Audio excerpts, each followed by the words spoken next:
সম্মানিত দর্শক আসসালামু আলাইকুম। দেশ ও প্রবাস থেকে যারা আমার ভিডিও দেখছেন সততা গ্লাস হাউসের পক্ষ থেকে সবাইকে স্বাগতম। বরাবরের মতো আবারও একটা দোতলা বিল্ডিং এর কাজ নিয়ে হাজির হয়েছি। আশা করি সম্পূর্ণ ভিডিও দেখলে থাই গ্লাস এবং স্টিলের কাজ সম্পর্কে জানতে পারবেন। এখানে এই ভিডিওতে আমরা আলোচনা করব এখানে কোন কোম্পানির মাল ব্যবহার করেছি এবং কোন কোম্পানির গ্লাস ব্যবহার করেছি, কোন কোম্পানির থাই এবং গ্লাস সবচেয়ে ভালো।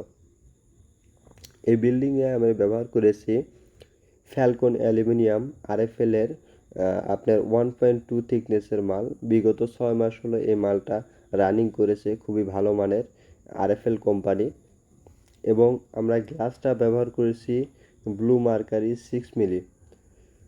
দোকানদার আপনাকে 6 মিলির কথা বলে আপনার 5 মিলি ইউজ করতে পারবে করে কখনো।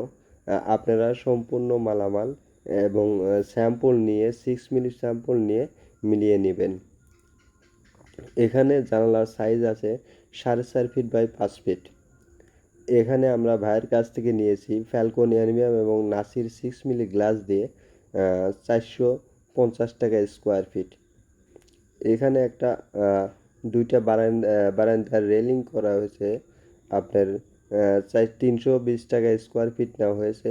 আপনাদের স্টিলের কাজ থাকলে করাতে পারেন এবং সম্পূর্ণ মালামাল স্টিল টেক কোম্পানি দিয়ে করা হয়েছে। তো আপনারা যদি ভিডিও ভালো লাগে সবাই চ্যানেলটি সাবস্ক্রাইব করে দিবেন এবং যদি কোনো পরামর্শ লাগে স্ক্রিনে দেওয়া নাম্বারে হোয়াটসঅ্যাপ অথবা ইমোতে যোগাযোগ করবেন। ইনশাল্লাহ আপনারা সুপরামর্শ পাবেন। সবাই ভালো থাকবেন। আসসালামু